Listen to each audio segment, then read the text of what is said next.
Majesty and invite him to address the Assembly.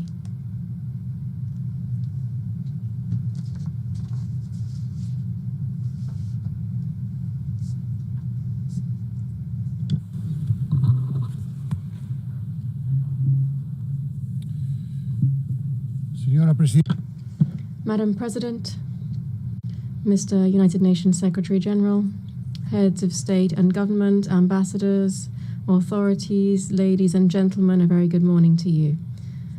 I appear before you today as representatives of the member states of the United Nations in this year which marks the 80th anniversary of the organization's founding. This is a timely opportunity to reflect on the present, the past and the future of this universal organization and on its contribution to peace, stability and development in a time of extreme complexity. Ours is a world that is fast-paced and unrestrained, one that frequently brings us to the brink. One in which there are voices that continue to proclaim the end of multilateralism and the obsolescence and inefficacy of the United Nations. It is said that this is the result of replacing dialogue and cooperation with competition, rivalry, and extreme tension. This is not the world we're heading towards, we hear. Rather, it is the world in which we are already immersed. In response to this sense of disintegration, we must acknowledge that times have indeed changed and we need to adapt, even anticipate, without retreating into idealism, complacency, or short-sightedness. But it is precisely at this time of uncertainty that we must read the signs of our time clearly to avoid repeating the mistakes of the past and entering irreversible spirals. We are aided in this by memory, which is the most valuable tool that any generation possesses to confront its challenges. The memory of the 20th century calls to us each time that we gather in this General Assembly. It reminds us why this house of the international community was created, under which circumstances it was born, and which dark chapters of history it sought to close definitively. Let us hear in this hall once more the opening words of the preamble to the Charter of the United Nations. They begin, "We, the peoples of the United Nations, determined to save succeeding generations from the scourge of war." Which of the great ideals enshrined therein, peace, dignity, equality, justice, progress, has ceased to be relevant or to represent an ethical imperative? On which of these paths have we advanced sufficiently over these 8 decades to be able to declare that the journey of multilateralism and cooperation is complete? The silence in response to these questions is the clearest evidence that the United Nations is not only useful, it is indispensable and irreplaceable. Believing in the United Nations is believing firmly in the universality of the principles and values enshrined in its charter and in the Universal Declaration of Human Rights. It is to resist the temptation of diluting them with specifics, relativisms, or exceptions. Because the dignity of the human being is non-negotiable. Believing in the United Nations is also believing in a rules-based world. Rules shape behaviors to which the vast majority of international actors adhere. Even when they are breached, they provide a basis for accountability and enforcement. Rules are the voice of reason used in international relations. They are the best defense against the law of the strongest. A world without rules is uncharted territory. A time without rules is returning to the Middle Ages. The path proposed by the United Nations Charter is fraught with obstacles, and will never be fully completed. That is why the example of those who have been committed to its values is so precious. These are people working under extreme conditions, risking their freedom, their physical integrity, or even their lives, in a world plagued by conflict in all too many regions. We see this in Europe, in Ukraine, where war has been unleashed by Russia's unprovoked and unjustifiable aggression, violating the country's sovereignty and territorial integrity. Peace in Europe will not be possible without justice and accountability. Spain will continue to support all efforts aimed at achieving a just and lasting peace, grounded in the principles of international law, respect for human rights, and accountability. We also see this in its full severity in the Middle East, in Palestine, in the Gaza Strip. We cannot remain silent or look away from the devastation, the bombings, including of hospitals, schools, and places of refuge. In light of the countless civilian deaths, famine, starvation, the forced displacement of hundreds of thousands of people. To what end? These are abhorrent acts that stand in stark contrast to everything that this forum represents. They offend human conscience and shame the entire international community. Spain is a nation deeply proud of its Sephardic roots. When we speak to the people of Israel, we speak to a people of brothers and sisters, a people who, when they return to Spain, to Cordoba, Toledo, Seville, Barcelona, and so many other places, come home. This was the spirit behind the 2015 law, which was passed with broad consensus, granting Spanish nationality to descendants of Sephardic Jews originally from Spain. It is for this reason, and it is so difficult for us to understand, that we are so pained by the actions of the Israeli government in Gaza. We therefore cry out, we implore, we demand, stop this massacre now. No more deaths in the name of a people that are so wise and ancient, who have suffered so greatly throughout history. Let us be clear. We unequivocally condemn the heinous terrorism of Hamas, especially the brutal massacre of the 7th of October 2023 against the Israeli population. And we recognize Israel's right to self-defense. But with equal strength, we demand that the Israeli government fully uphold international humanitarian law throughout Gaza and the West Bank. We demand that humanitarian aid be delivered without delay, that a ceasefire be established with guarantees, and that all hostages still held by Hamas be released immediately.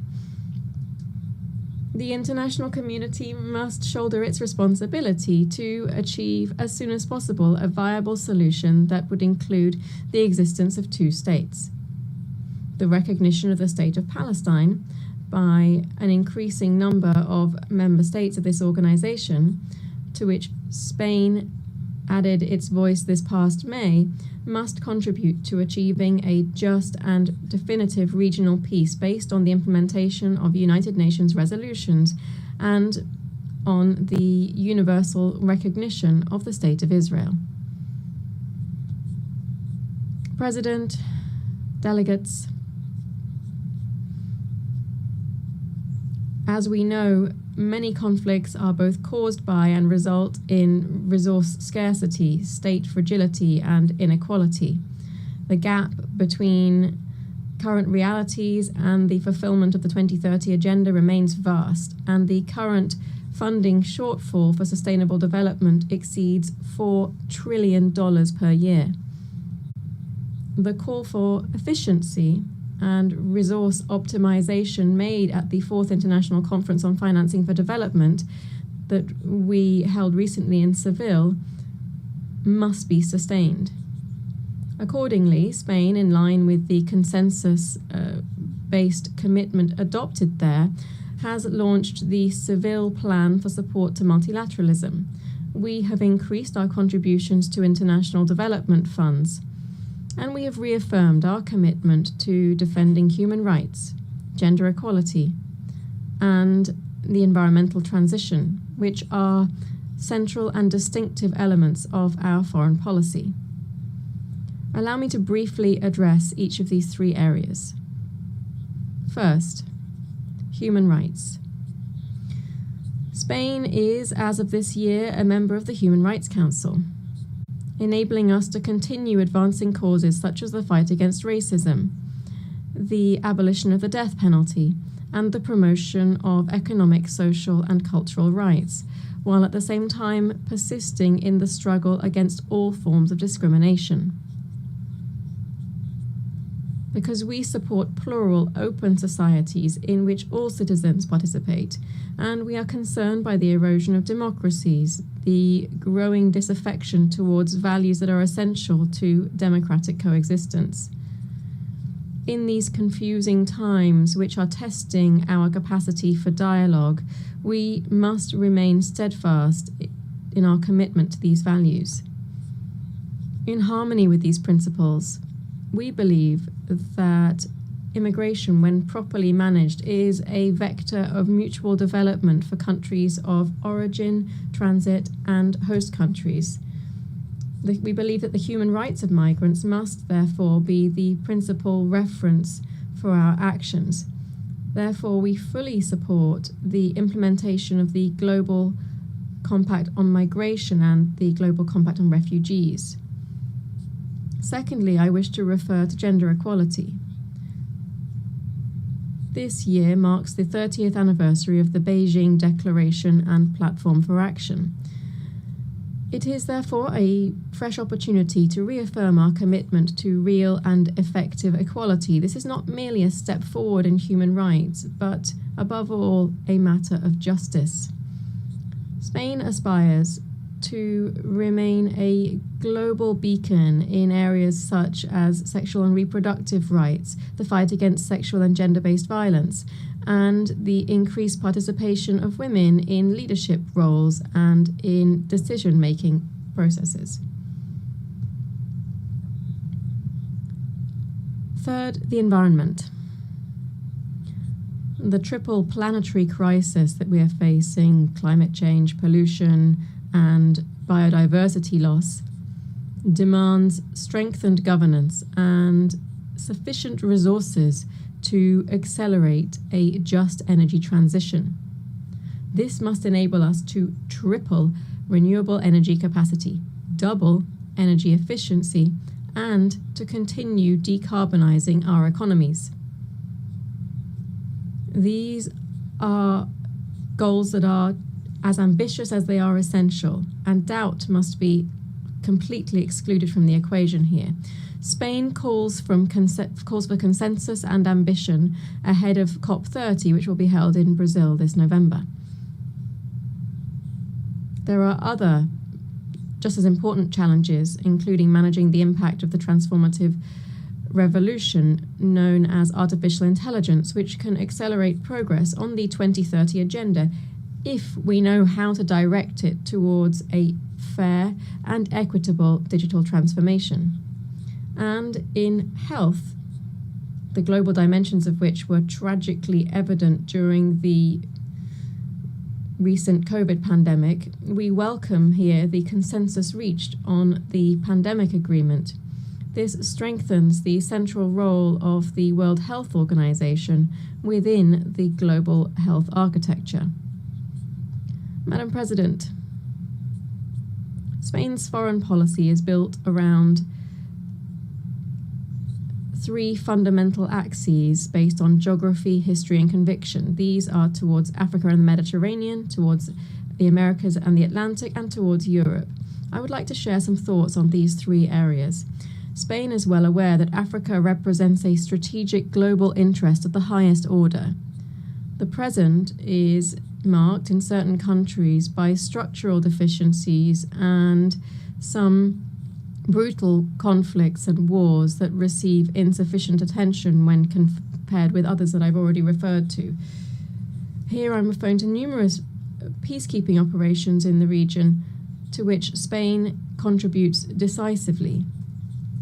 This is the case in Western Sahara, where Spain will continue to support the Secretary General's personal envoy in seeking a solution that is acceptable and consistent with UN norms and frameworks. Africa's future will be shaped by a young, dynamic, and proactive population that is increasingly engaged in global affairs. That's the future that we must support. Spain has therefore adopted the Spain-Africa Strategy 2025 to 2028. We want to develop a partnership based on concrete action and shared interests, and to promote vibrant African multilateralism embodied by the African Union and other sub-regional organizations.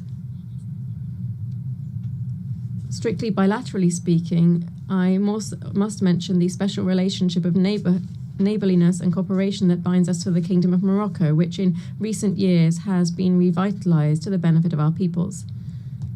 Latin America and the Caribbean represent for Spain a community of kindred nations, an irreplaceable part of our identity strengthened by shared heritage, that is, the Spanish language, spoken by 600 million people around the world. Spain holds the pro tempore secretariat of the Ibero-American Community of Nations until the end of 2026, and Madrid will hold the next Ibero-American Summit. We will continue to support the EU's engagement in the region, which will culminate this year in the EU CELAC Summit that will be held in Colombia next month, November. The European Union is one of the greatest achievements of concord and a model for multilateralism.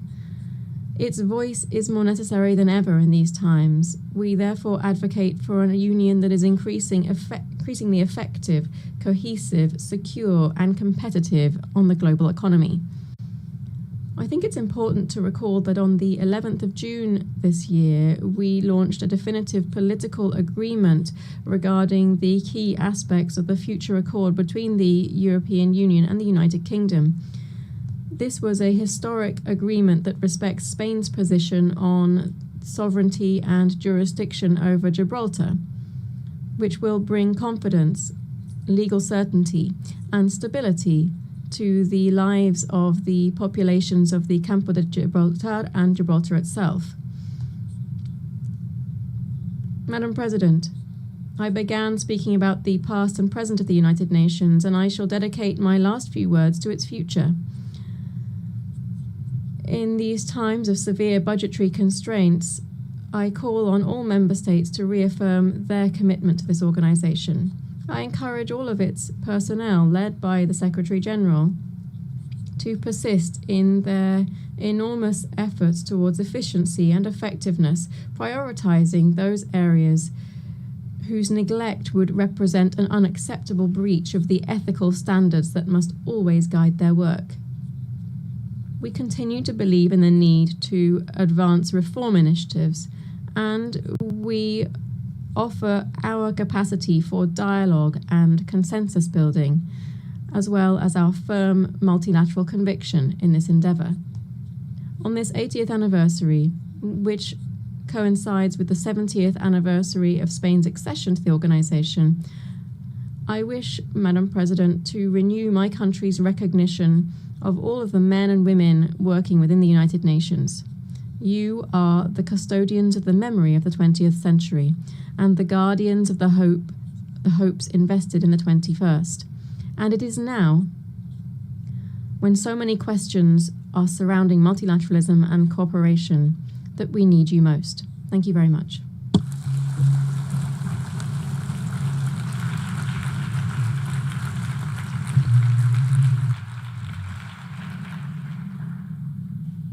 Au nom de l'Assemblée générale, On behalf of the General Assembly, I wish to thank the King of Spain.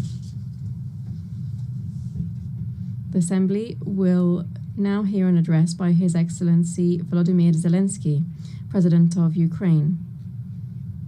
I request protocol to escort His Excellency and invite him to address the Assembly.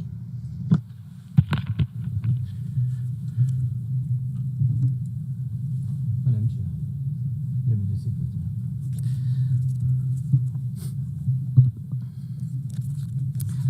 Dear leaders, dear friends, and all those who can become our friends, because you want safety and peace just as much as we do.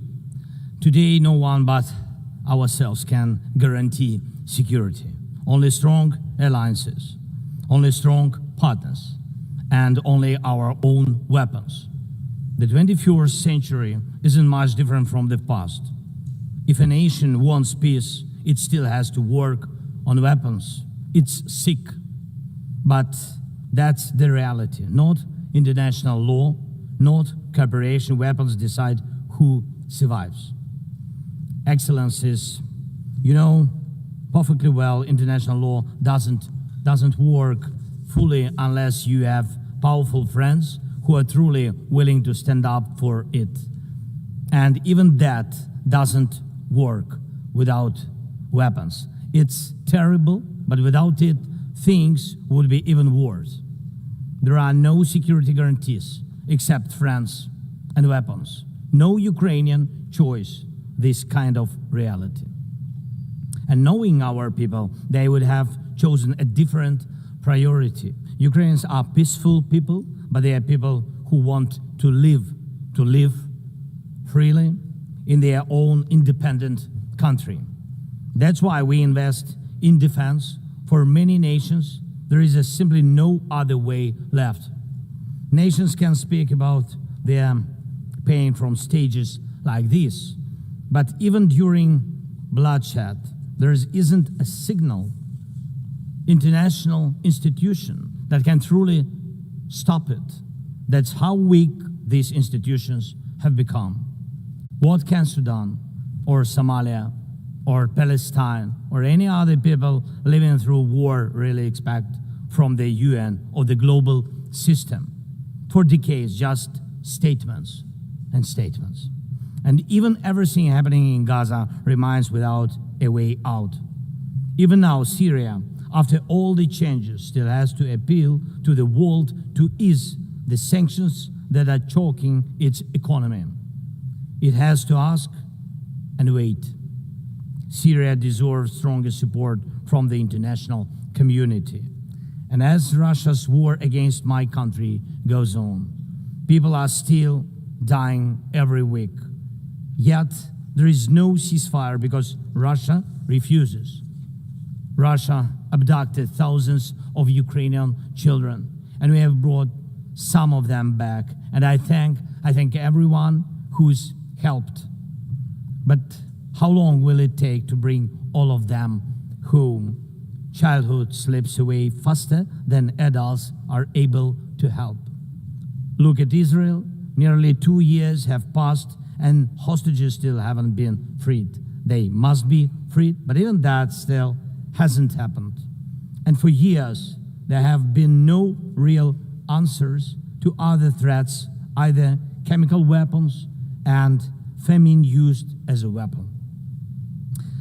Last year, at this assembly, I warned the world about the risk of radiation disasters, especially due to Russia's occupations of our Zaporizhzhia nuclear power plant, the biggest in Europe, but nothing's changed.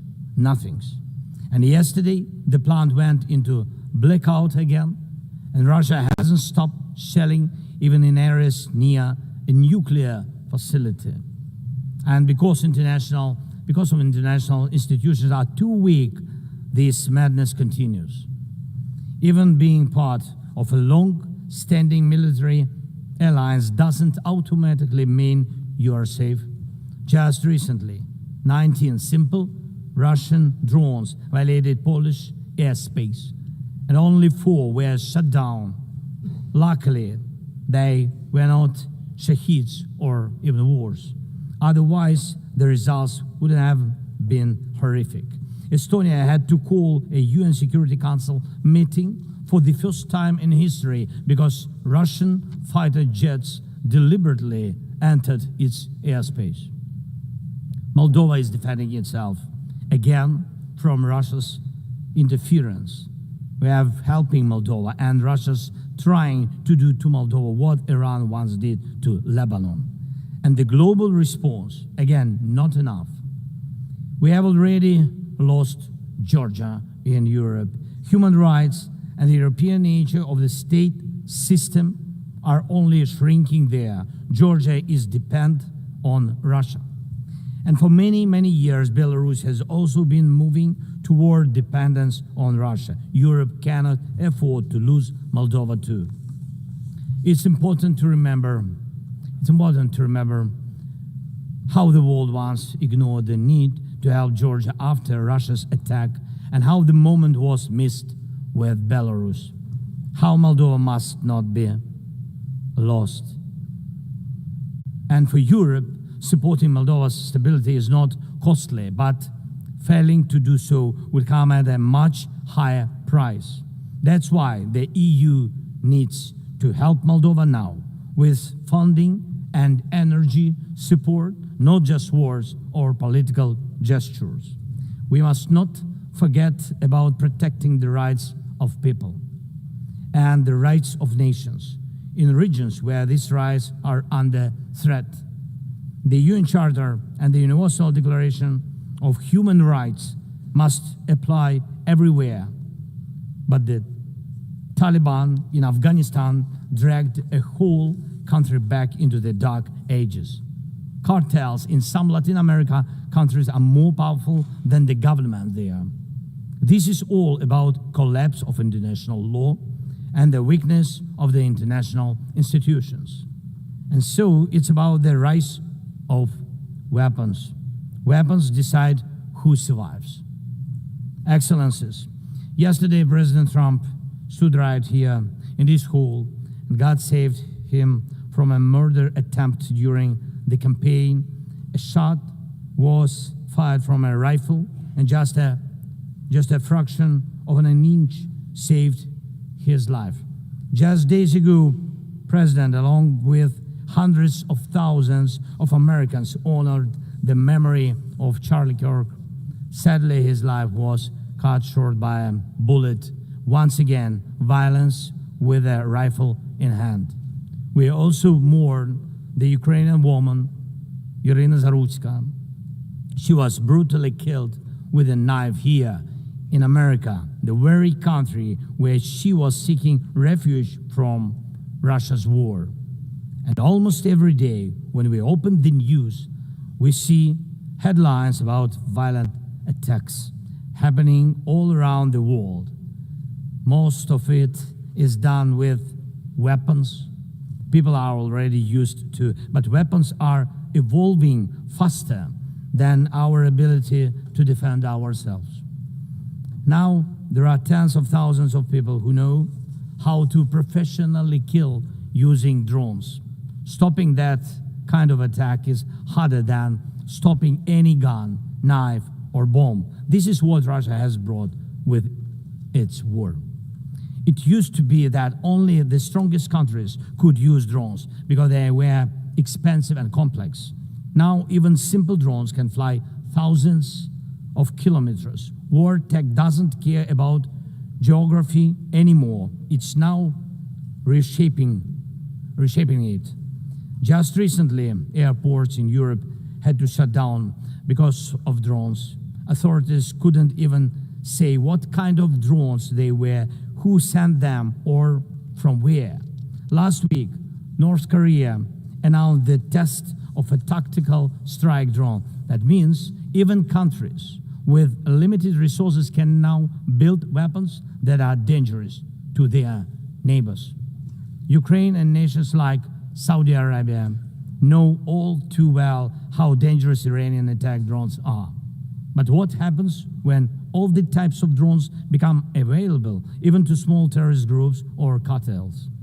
The world moves too slowly to protect itself, and weapons move fast. Now companies are already working on drones that can shoot down other drones, and it's only a matter of time. not much before drones are fighting drones, attacking critical infrastructure, and targeting people all by themselves, fully autonomous and no human involved, except the few who control AI systems. Dear leaders, we are now living through the most destructive arms race in human history, because this time includes artificial intelligence.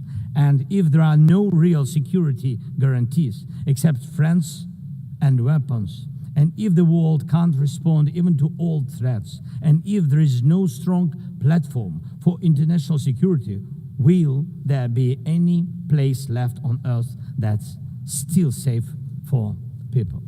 We need global rules now for how AI can be used in weapons, and this is just as urgent as preventing the spread of nuclear weapons. We need to restore international cooperation, real working cooperation for peace and for security. A few years from now might already be too late.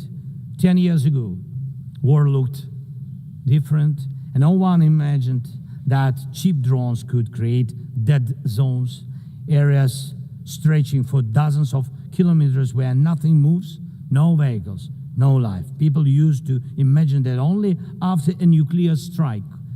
Now it's drawn reality. Mass-produced, simple drones, and without AI yet. Ukraine doesn't have the big fat missiles dictators love to show off in parades, but we do have drones that can fly up to 2,000-3,000 kilometers. We had no choice but to build them to protect our right to life. Control over the sea used to depend on having a big navy. Ukraine doesn't have a big fleet, but we succeeded. In the Black Sea, we pushed what's left of the Russian navy into remote base. And we did it with sea drones. That's how we protect our ports and maritime trade routes, because Russia has left us no other choice. And our Spiderweb operation, when cheap drones destroyed or damaged dozens of expensive Russian strategic bombers, became a real example for special forces around the world of what new weapons can do to old systems. These very Russian bombers attacked our cities.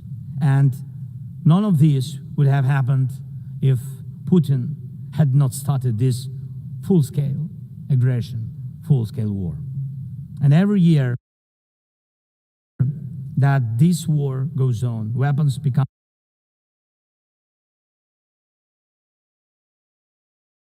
even more deadly. And only Russia deserves to be blamed for this. Dear leaders, to protect lives, Ukraine builds underground schools and underground hospitals. To protect lives, we have to spend more on protecting power stations from drone and missile attacks than on building sports facilities or cultural infrastructure. Ukrainian farmers are learning how to protect their equipment from Russia's FPV drone strikes, and for them, that challenge is far greater than climate change. Russia's war has put us in this situation, but do you have protection against similar threats? The facts are simple. Stopping this war now, and with it, the global arms race, is cheaper than building underground kindergartens or massive bunkers for critical infrastructure later. Stopping Putin now is cheaper than trying to protect every port and every ship from terrorists with sea drones. Stopping Russia now is cheaper than wondering who will be the first to create a simple drone carrying a nuclear warhead. So we must use everything we have together to force the aggressor to stop. And only then do we have a real chance that this arms race will not end in catastrophe for all of us. If it takes weapons to do it, if it takes pressure on Russia, then it must be done. And it must be done now. Otherwise, Putin will keep driving the war forward wider and deeper. And we told you before, Ukraine is only the first, and now Russian drones are already flying across Europe, and Russian operations are already spreading across countries, and Putin wants to continue this war by expanding it, and no one can feel safe right now. So first, we are now building a new security architecture for ourselves. More than 30 countries are already part of our coalition, and we are strengthening army, launching joint weapons production with partners, and defining financial commitments for defense in a way that could become a security model for any other nation. If security guarantees work for Ukraine, something more than just friends and weapons, it will mean that people were able to make national security not a privilege for a few nations, but a right for everyone. Second, we are ready to make our modern weapons become your modern security, your modern weapon. And we have decided to open up arms exports. And these are powerful systems tested in a real war when every international institution failed. And we are also ready to grow our defense production together with strong partners so that their protection is modern and reliable. You don't need to start this race from scratch. We're ready to share what has already proven itself in real defense. And third, many in the world are still relaxed. Still. But look at how many countries are here at this General Assembly, countries that are at war, or just came out of war, or are trying to stop one, or openly getting ready for one.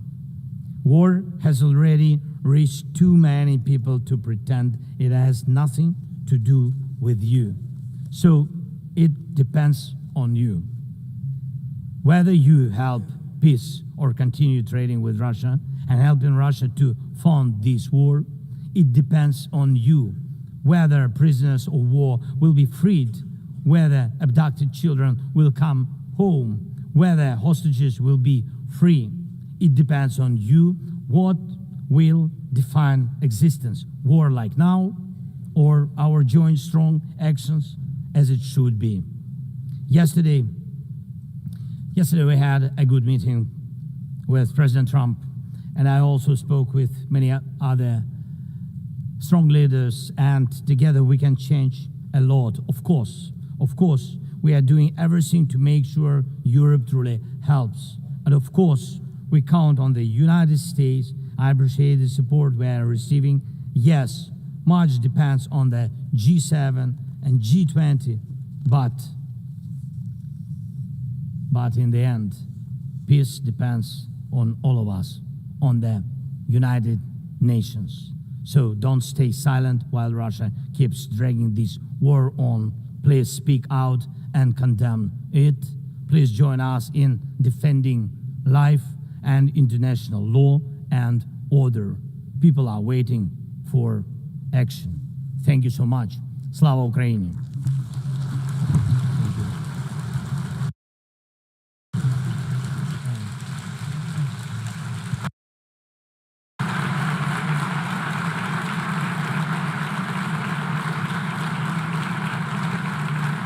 Au nom de l'Assemblée générale. On behalf of the General Assembly, I wish to thank the President of Ukraine. L'Assemblée va The Assembly will hear an address by His Serene Highness, Prince Albert II, Sovereign Prince of Monaco. I request protocol to escort His Serene Highness and invite him to address the Assembly.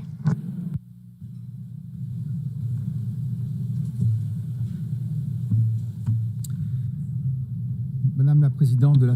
Madam President of the General Assembly, Secretary General, ladies and gentlemen, heads of state and government, excellencies, ladies and gentlemen. 80 years ago, the creation of the United Nations marked a decisive turning point in contemporary history in international relations, offering each state a forum for dialogue and exchange. The ambition of the founders was clear and bold. All nations, large and small, need to be able to participate on equal footing in crafting collective solutions, equality, respect, dialogue. This is the heart of the multilateral spirit and underpinning the values where Monaco found its place within the concert of nations. Over these past 8 decades, the United Nations has supported and ushered in major turning points: the reconstruction of Europe after the Second World War, the process of decolonization, the hope of an international order that is more peaceful after the Cold War. The organization contributed to the establishment of robust international law, the adoption of numerous treaties, law of the sea, counterterrorism treaties, protection of the environment, the promotion of human rights. Monaco ratified more than 270 of these treaties, which, beyond their symbolic dimension, govern the day-to-day lives of our population. The UN also played a key role in the maintenance of international peace and security. On all continents, these operations help to prevent conflict and to support democratic transitions. International justice, specifically through the judgments rendered by the International Criminal Tribunals, have been significant sources of progress in combating impunity for the gravest crimes, and the International Court of Justice remains a pillar when it comes to peaceful resolution of disputes. The United Nations has been a pioneer in ecological awareness, raising the protection of our planet, mobilizing governments, scientists, civil society to put together concerted strategies, and these are issues which are of tremendous importance to us. The UN has shed light on the role of sports as a vector for peace, for inclusion, for development. Our principally welcomes the fact that sport is increasingly taking pride of place in the work of the organization. Madam President, we are cognizant of the progress that has been made over the past 8 decades, and yet we have more challenges to surmount, which requires resolute collective action. The progress that we have made is significant, but we have a grim reality. We are in a multipolar world where international realities are significant. There are proliferation of peacekeeping operations show that dialogue and preventive diplomacy, unfortunately, do not always generate the anticipated results. International security is today gravely imperiled. International tensions and conflicts are spreading in all 4 corners of the world, and this makes it all the more necessary for there to be a reaffirmation of the core principles of the United Nations: sovereignty of states, peaceful dispute resolution, respect for international law, and human rights. In this regard, the Principality of Monaco firmly condemns the war of aggression targeting Ukraine and the suffering this has inflicted upon civilian populations. And I reiterated this message just now to President Zelensky.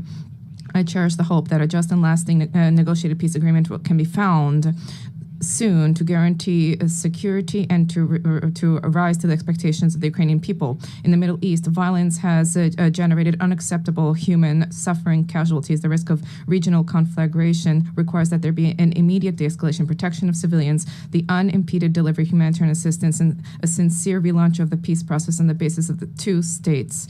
Peace is not a utopia. Peace is an overriding necessity.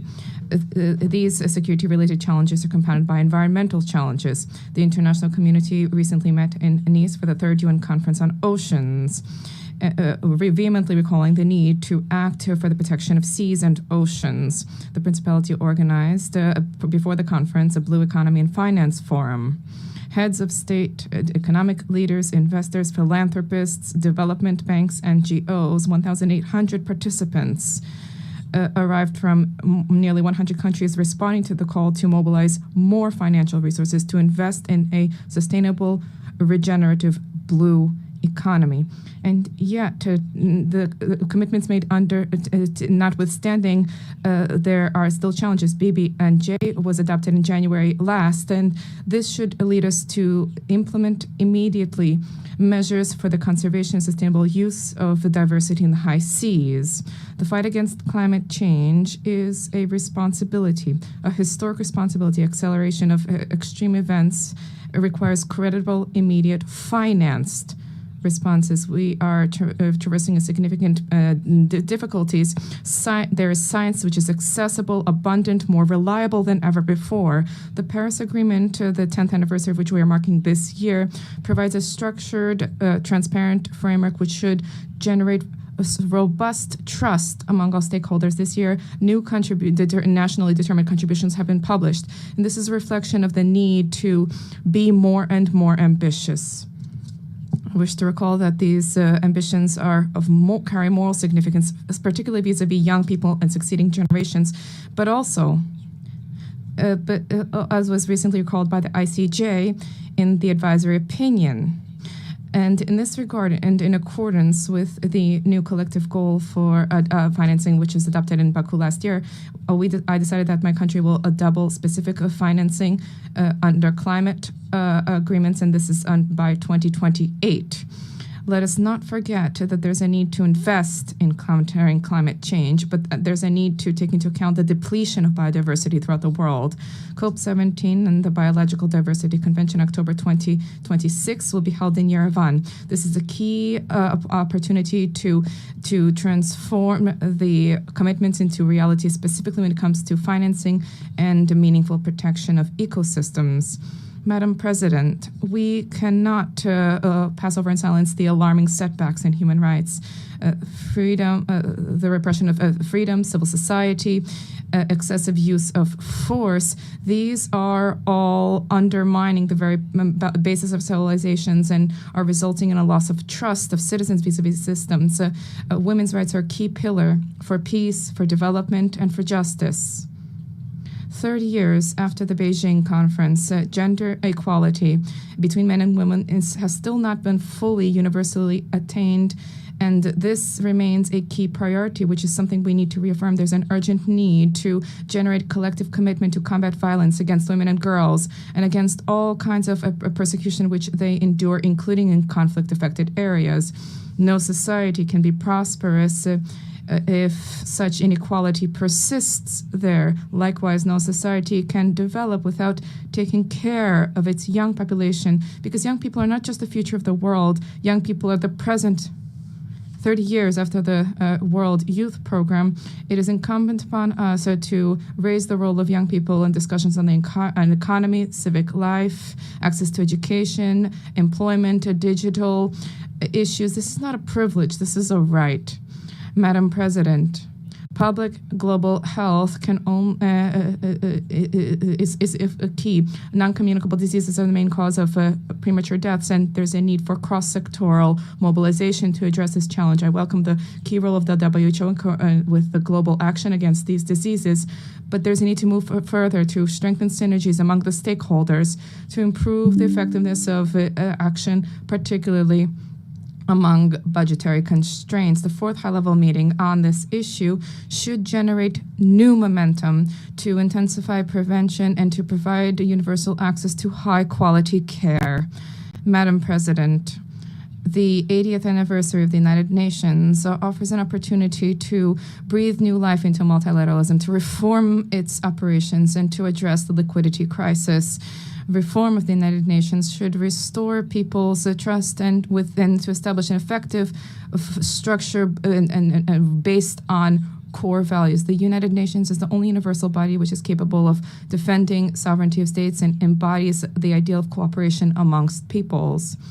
But this is not only at the UN headquarters. There are specialized institutions, UNESCO, FAO, and IAEA, and many others. These all play a critical role by providing concrete support for environmental, educational, and social policies of states, helping them to fully meet their responsibility without duplication of mandates in New York. And let us recenter the work of our organization to focus on the priorities enshrined in the Charter. We need to rekindle a spirit of dialogue and the spirit of organization. The general debate should once again become this unique opportunity where leaders of the world listen to one another and seek to achieve a mutual understanding. The Principality of Monaco cherishes the hope that through reform, the UN will once again become the center with the harmonization of UN efforts for the maintenance of peace and security in accordance with Article 1 of our Charter. No state alone can resolve the crises plaguing our times. It's by sharing ideas, resources, and willingness that we can together build a future of peace, of lasting peace, because together we are better. Thank you.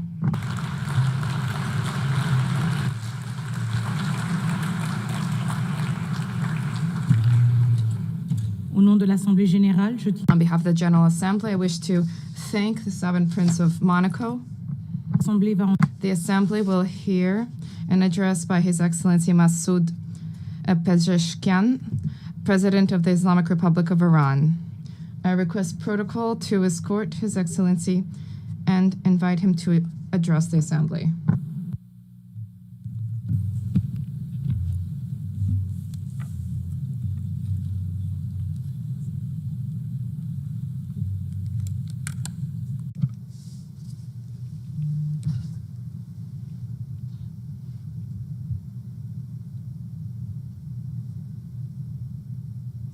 In the name of God, the most compassionate, the most merciful, Mr. Secretary General, Madam President, distinguished representatives, ladies and gentlemen, the theme of this year, and I quote, "Better Together, 80 years and more of peace, development, and human rights," unquote, is in truth a summons to solidarity and to a shared vision of a brighter future. Our religious conviction, as well as the call of the prophets, rests upon the equality of the rights of all human beings. That which renders man more worthy is piety, namely truthfulness, wisdom, purity, and benevolence. The bedrock of all divine religions and of the human conscience is this golden maxim: that which you would not approve for yourself, do not approve for others. Jesus Christ, peace be upon him, once said, "Act towards others as you would have them act towards you." The Prophet of Islam, peace be upon him, said, "None of you is a true believer unless he desires for others what he desires for himself." The sage Hillel, the elder, expressed the essence of the Torah as such: "That which is hateful unto thee, do not do unto thy fellow." In the traditions of the Orient, likewise, the central teaching is this very principle, and secular schools of ethics grounded in reason and conscience have arrived at the same conclusion. Excellencies, is this the state of our world? Let us behold the past 2 years. The world in these 2 years was witness to genocide in Gaza, was witness to the destruction of homes and repeated violation of sovereignty and territorial integrity in Lebanon, was witness to the devastation of Syria's infrastructure, was witness to assault against the people of Yemen, was witness to the forced starvation of emaciated children in the arms of their mothers, was witness to the assassination of Iran's scientists, was witness to the surreptitious raids infringing upon the sovereignty of nations, violating the territorial integrity of states, and openly targeting leaders of people. And all of this under the full support of the most heavily armed regime in the face of the earth, and under the pretext of self-defense. Would you countenance such things for yourselves? Who is the disturber of the stability of the region and the world? Who is the actual threat against international peace and security? Who is the violator of the golden moral maxim of mankind?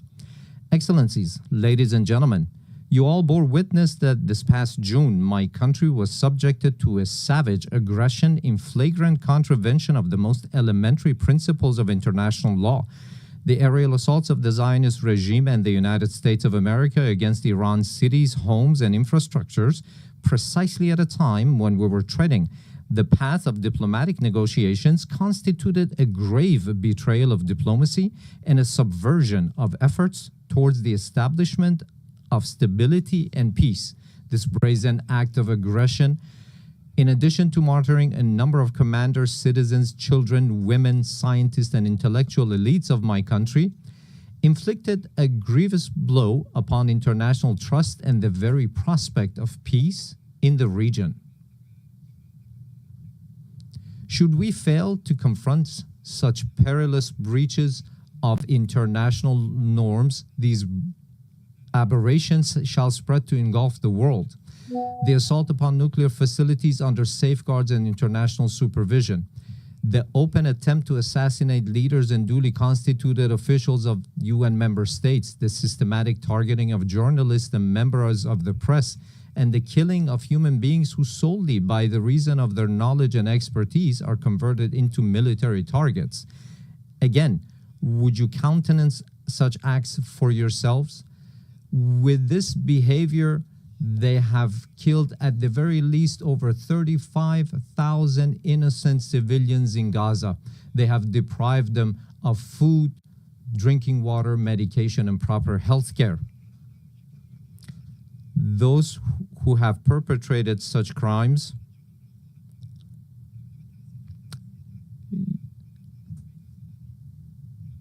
this nation, with a magnanimous spirit and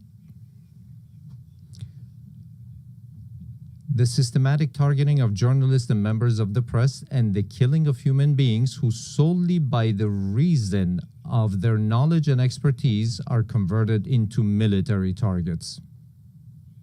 Again, would you countenance such acts for yourselves?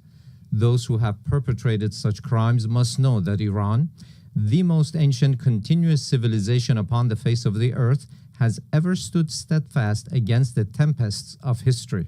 This nation, with a magnanimous spirit and an eternal will, has time and again demonstrated that it shall never bow before aggressors. And today as well, in the face of the transgressors, it stands upright with reliance upon the power of faith and its national cohesion. In this 12-day defense, the patriotic and valiant people of Iran laid bare before the aggressors the fallacy and self-delusion of their arrogant calculations. The enemies of Iran unwittingly fortified the sacred national unity. The people of Iran, despite the most severe, protracted, and crushing economic sanctions, psychological and media warfare, and persistent efforts to sow discord, at the very instant the first bullet was fired upon their soil, rose in unison in support of their valiant armed forces, and today they continue to honor the blood of their martyrs. Here, in the name of all Iranian people, I extend my heartfelt gratitude to all personalities, nations, governments, and international and regional organizations that stood in solidarity with Iran during this war. Ladies and gentlemen, today, after nearly 2 years of genocide, mass starvation, the perpetuation of apartheid within the occupied territories, and aggression against its neighbors, the ludicrous and delusional scheme of a greater Israel is being proclaimed with brazenness by the highest echelons of that regime. The scheme encompasses vast swaths of the region. The map itself lays bare the true intentions of the Zionist regime, intentions that have, of late, been openly endorsed by its criminal prime minister. None in the world is secure from the aggressive machinations of this regime. It is manifest that the Zionist regime and its sponsors no longer even content themselves with normalization through political means. Rather, they impose their presence through naked force and have styled it peace through strength. Yet, this is neither peace nor power. It is nothing but aggression rooted in coercion and bullying.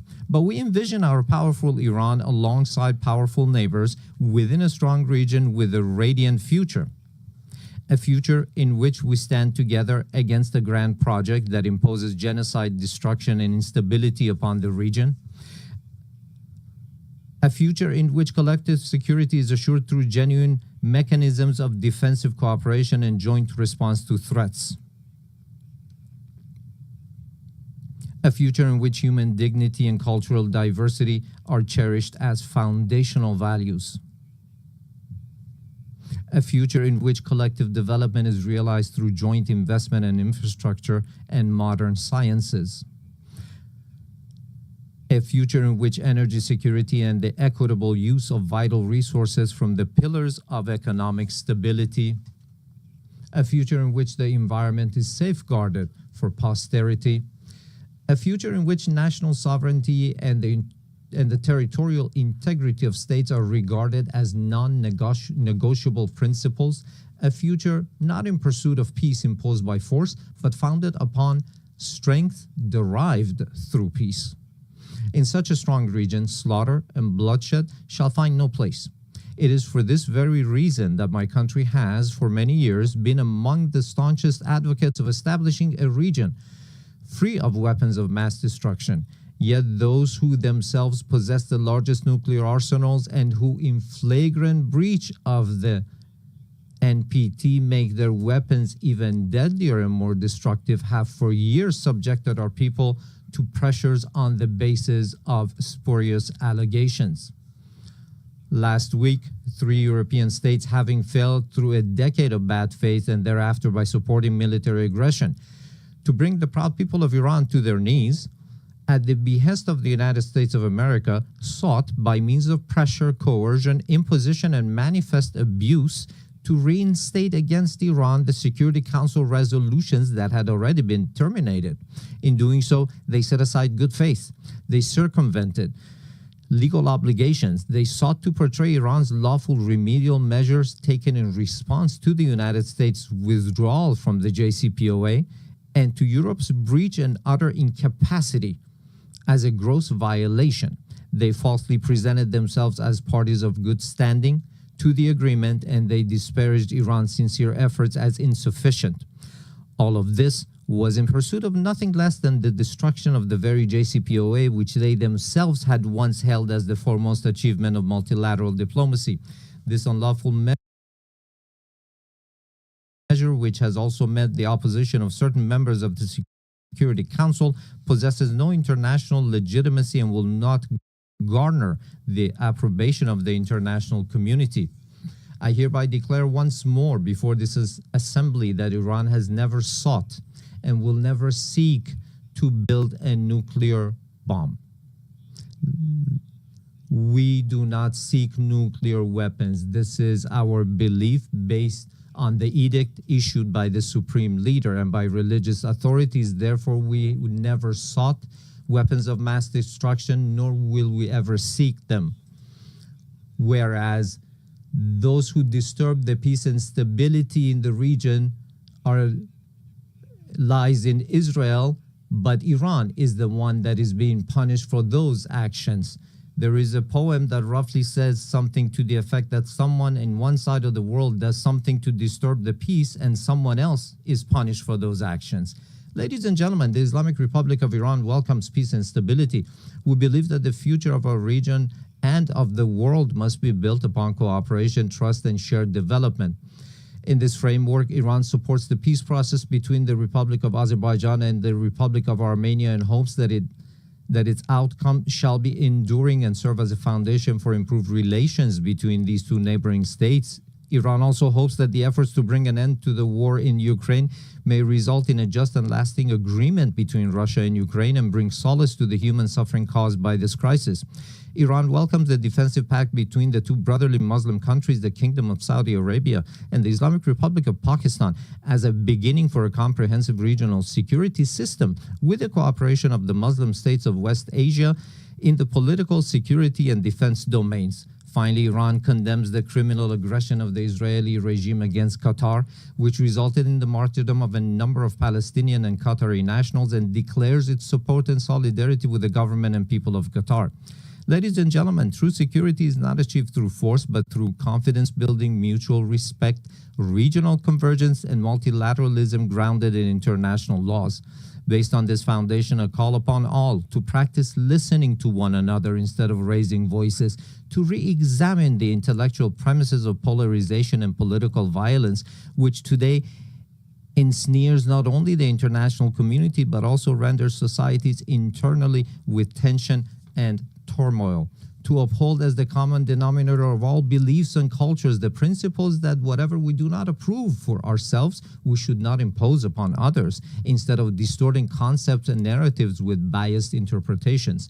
To restore and rehabilitate the credibility of international laws, institutions, and mechanisms, and to commit to the establishment of a regional system of security and cooperation in West Asia. Ladies and gentlemen, We Iranians have extended our power in the world not by producing and employing nuclear weapons, nor by the slaughter of hundreds of thousands in the 20th century, nor by genocide and the imposition of starvation upon the children in Gaza in the 21st century, and not even through the historic empires of Iran, but rather through a culture of human fellowship and the message of empathy of universal sages such as Rumi, Hafiz, Saadi, who 8 centuries ago declared human beings are members of a whole, in creation of one essence and soul. If one member is inflicted with pain, other members uneasy will remain. If you have no sympathy for human pain, the name of human, you cannot pertain.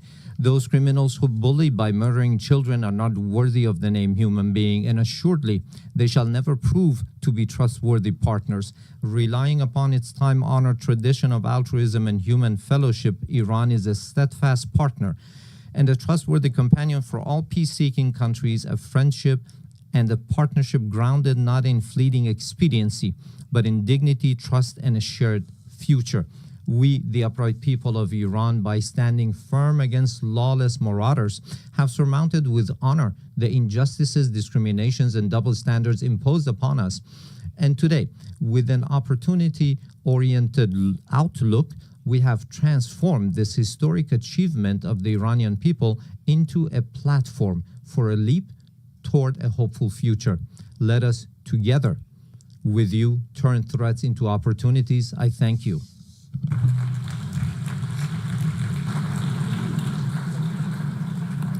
On behalf of the Assembly, I wish to thank the President of the Islamic Republic of Iran. The Assembly will hear an address by His Excellency José Raúl Mulino Quintero, President of the Republic of Panama. I request protocol to escort His Excellency and invite him to address the Assembly.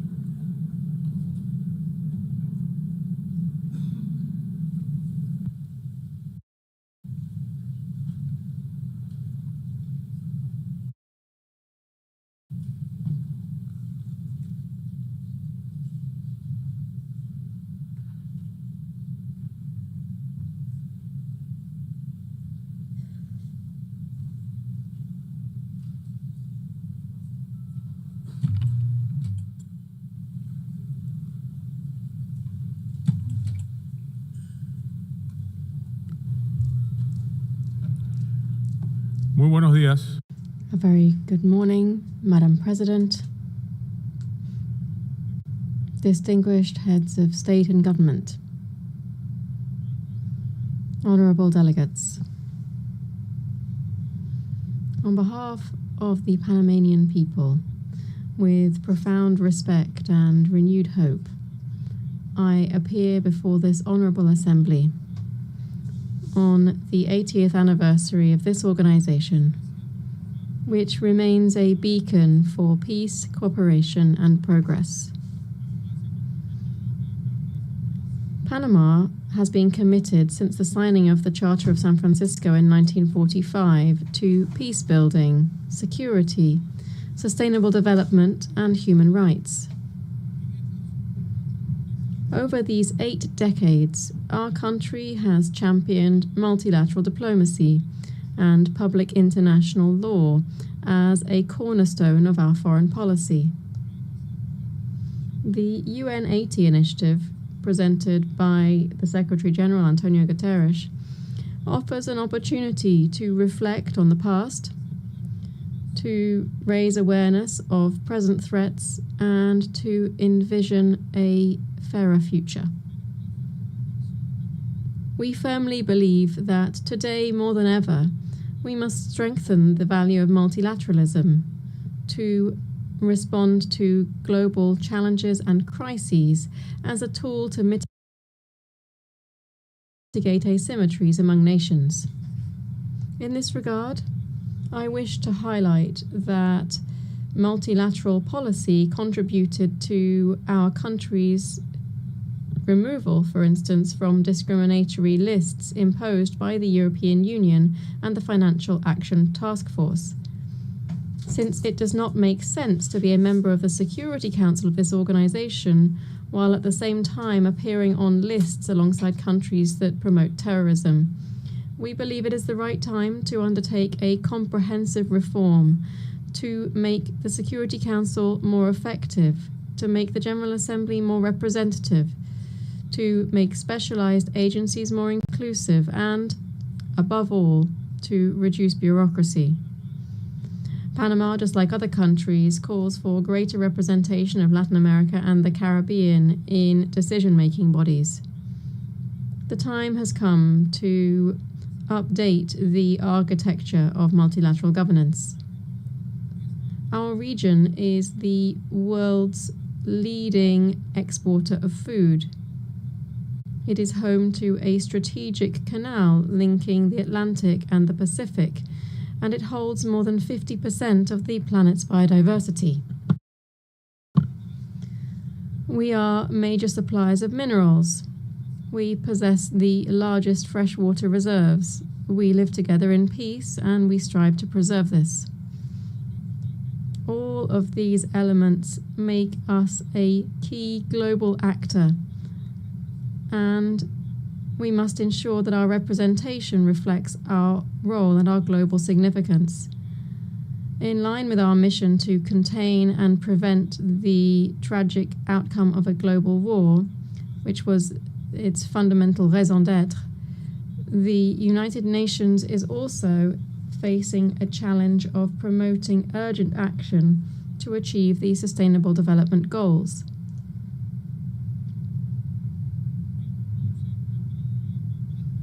Today, the world is facing a trifecta of devastating crises: climate change, pollution, and biodiversity loss, all against a backdrop of weakened cooperation.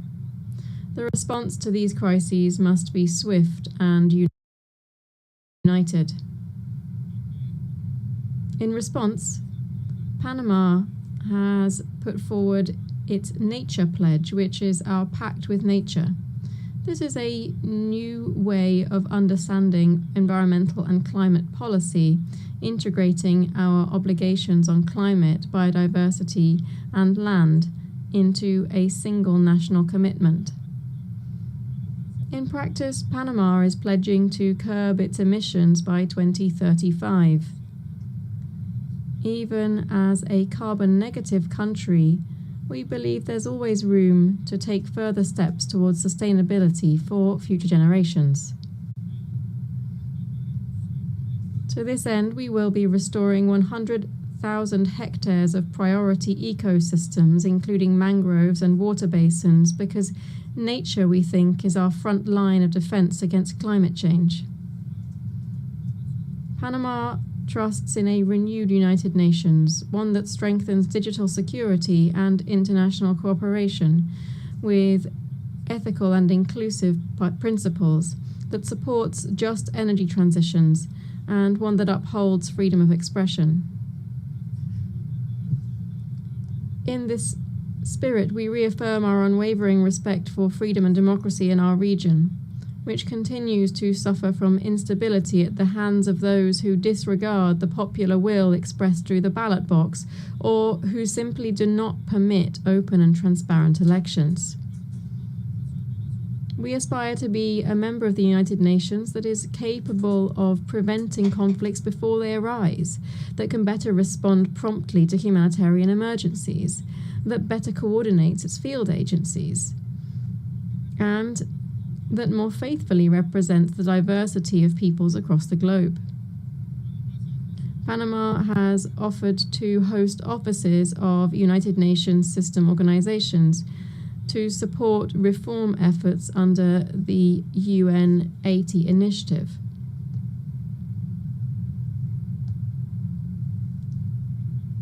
I also wish today to express my solidarity with the Japanese people. This on the occasion of the 23rd anniversary of North Korea's admission of its abduction of at least 17 Japanese nationals. The world needs to know the truth so that these events are never repeated, and Japan deserves justice. Ladies and gentlemen,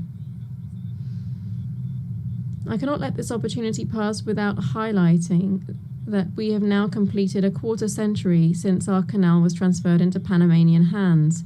As of the 31st of December 1999, the Republic of Panama took up the works and operations of the canal efficiently, safely, sustainably, and neutrally. This in accordance with the Panama Canal Treaty, Torrijos Carta Treaty, and the Permanent Neutrality Treaty, which were both signed in 1977.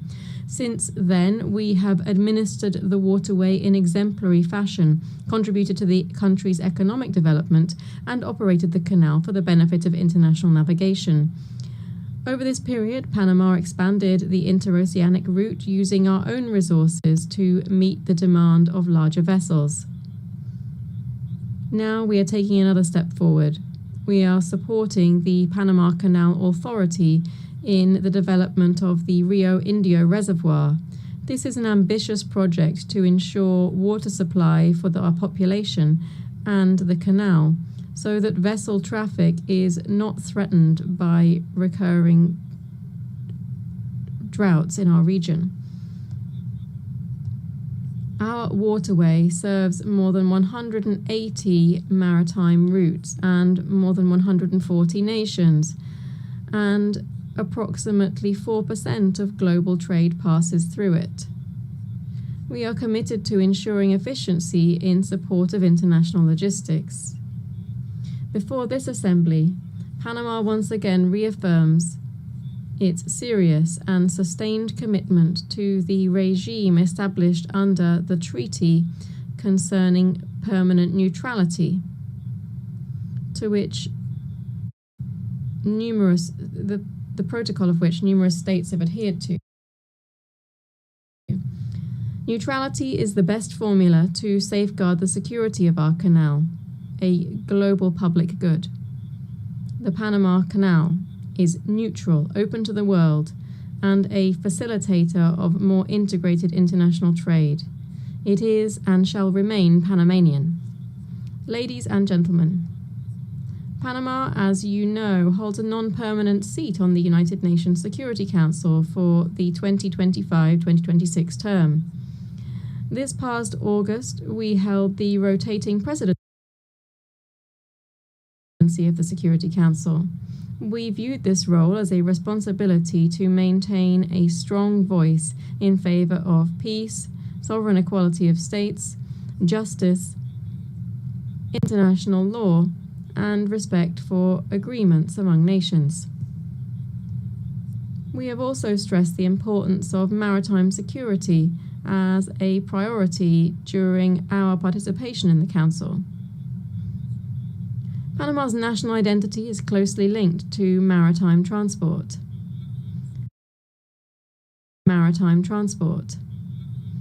Over the centuries, we have consolidated our role as a key actor in navigation and international trade.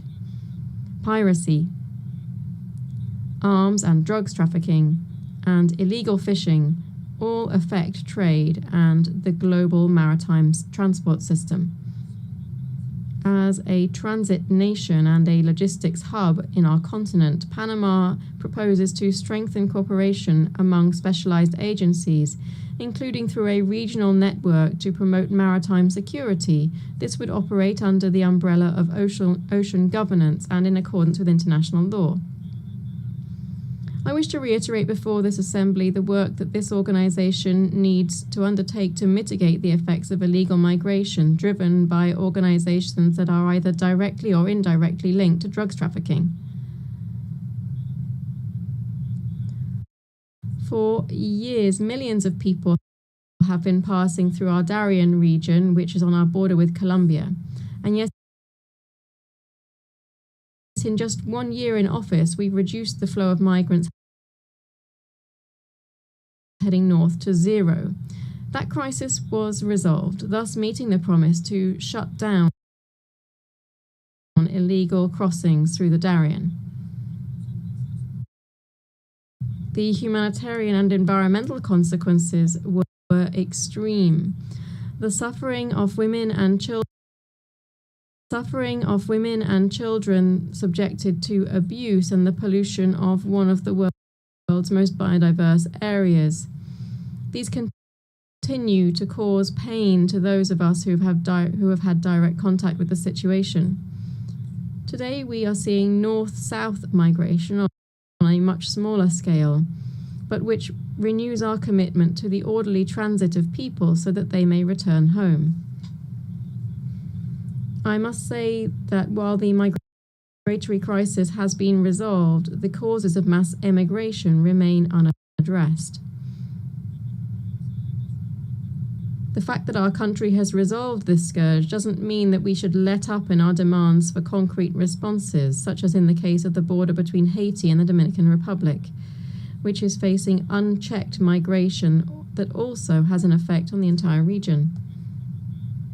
It's essential that we find clear solutions both for the Haitian crisis and, more generally, for effective control of migratory flows.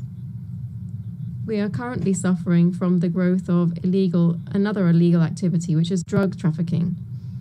Today, it poses a threat to human lives and a grave risk of instability throughout the entire region due to the different cartels operating there. Just to give you a quick idea, this year alone, Panama has seized nearly 150 tons of cocaine and other drugs.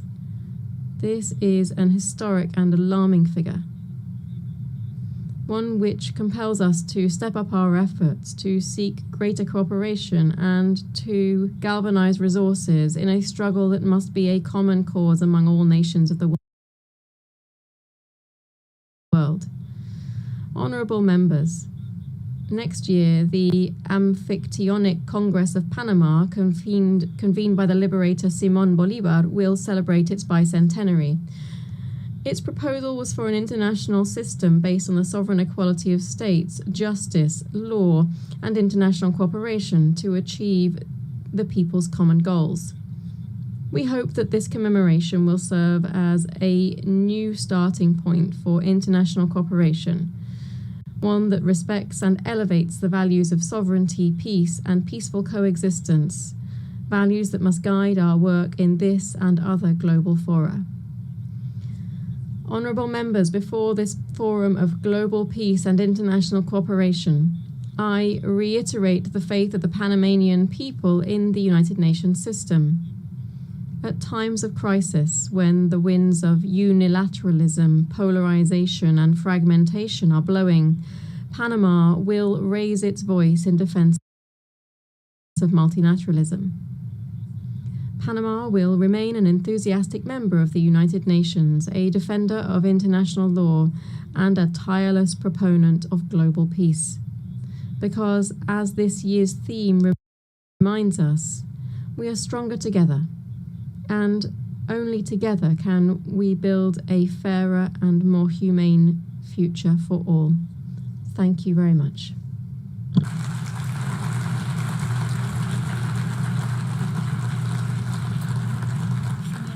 Muchas gracias. On behalf of the Assembly, I wish to thank the President of the Republic of Panama.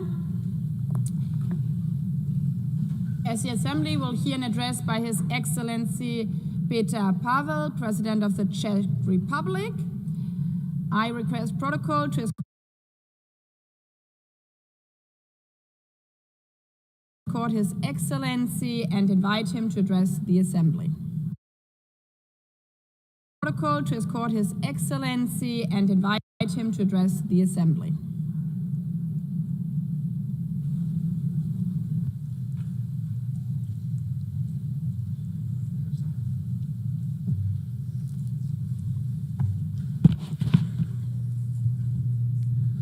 Madam President, Excellencies, ladies and gentlemen, I am humbled to speak here in front of you again.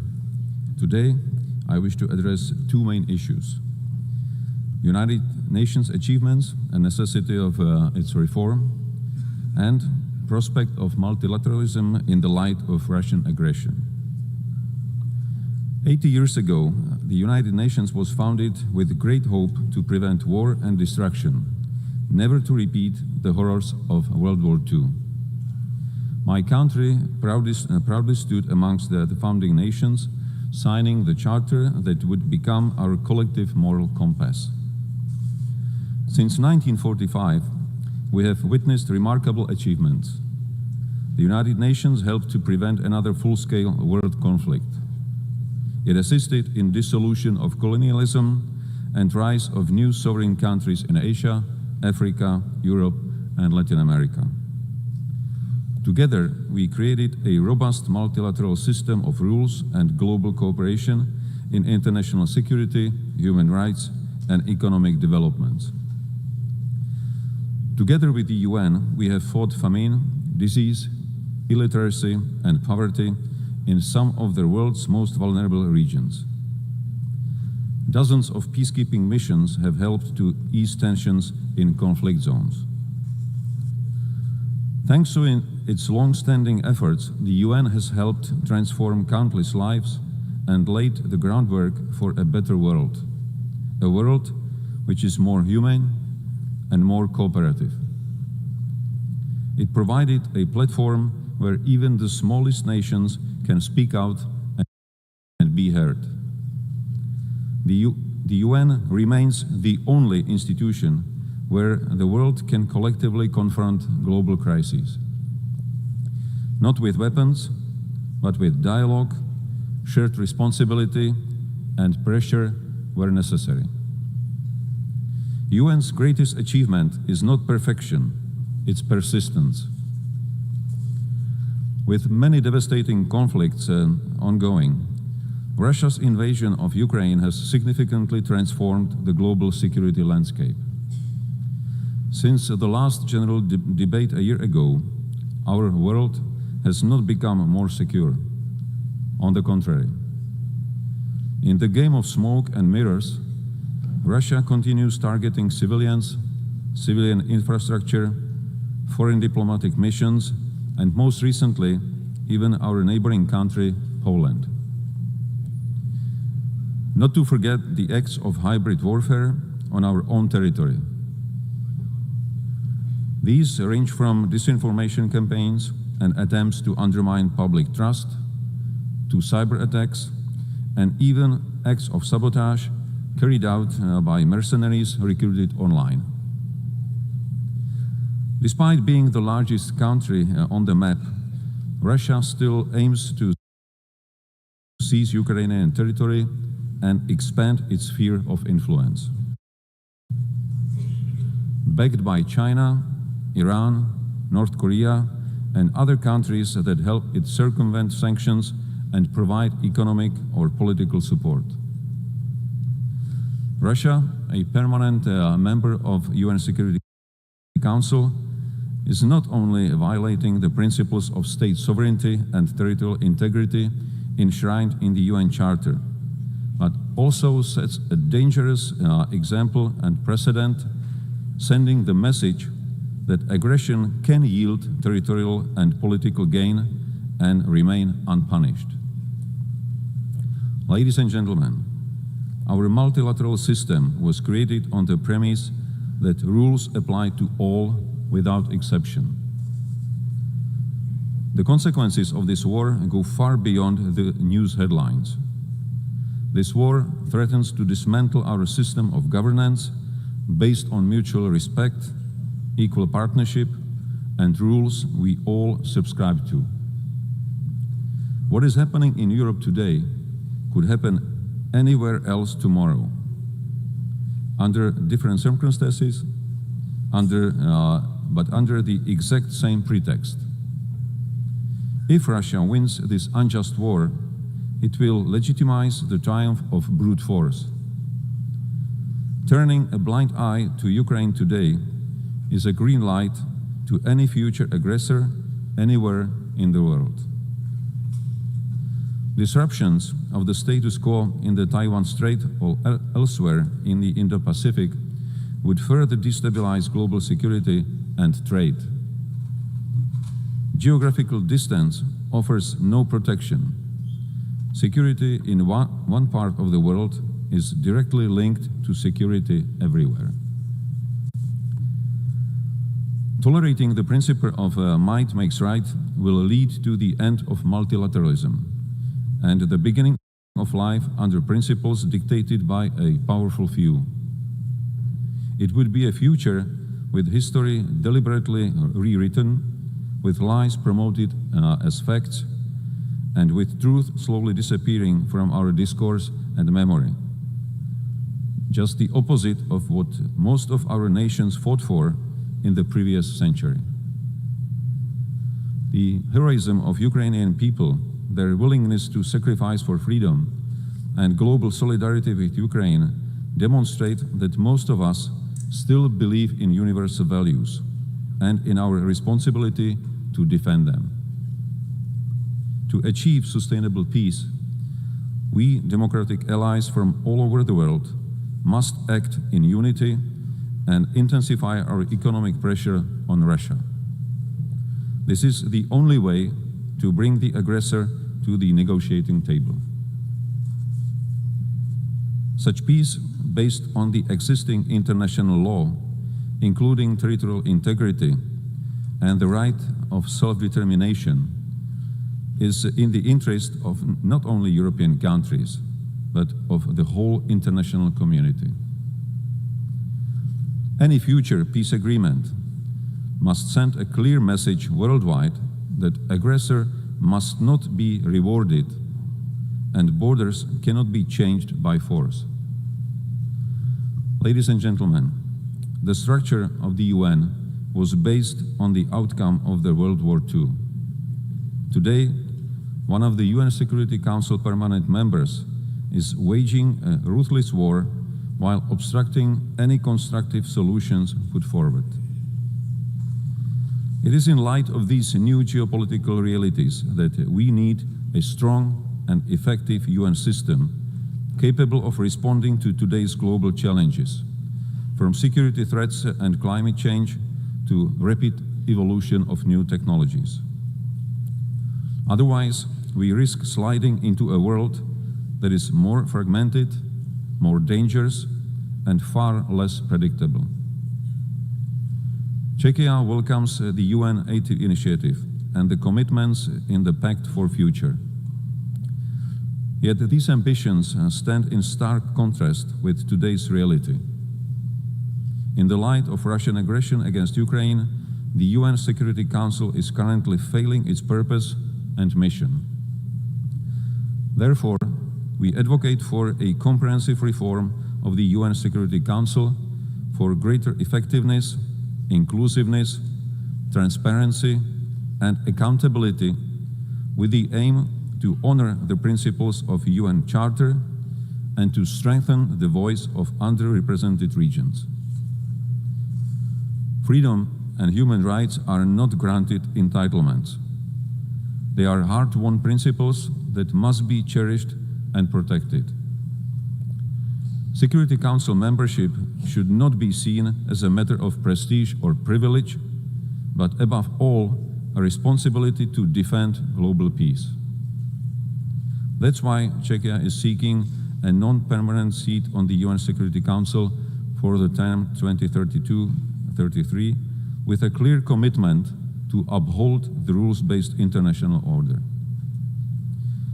We cannot afford to have the UN paralyzed or blocked in its ability to respond to crises and challenges.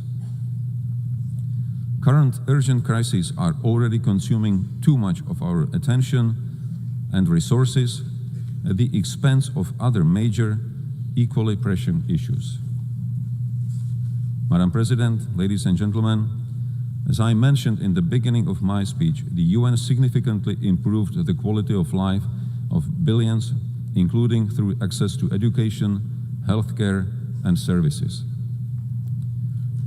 In this year's Sustainable Development Report, Czechia ranked 10th out of 167 countries. I am fortunate to be a citizen of a country which by global standards offers a secure and comfortable life. This doesn't mean that there are no challenges. Much work still lies ahead if we are to achieve the Sustainable Development Goals 2030, both at home and globally. After all, most of the challenges we are facing are global. No single nation is powerful enough to succeed alone. That is why we need more dialogue. That is why we need greater cooperation and collective action. And ultimately, that is why multilateralism must not only survive, it must thrive. Not only for us, but most importantly, for future generations. Thank you.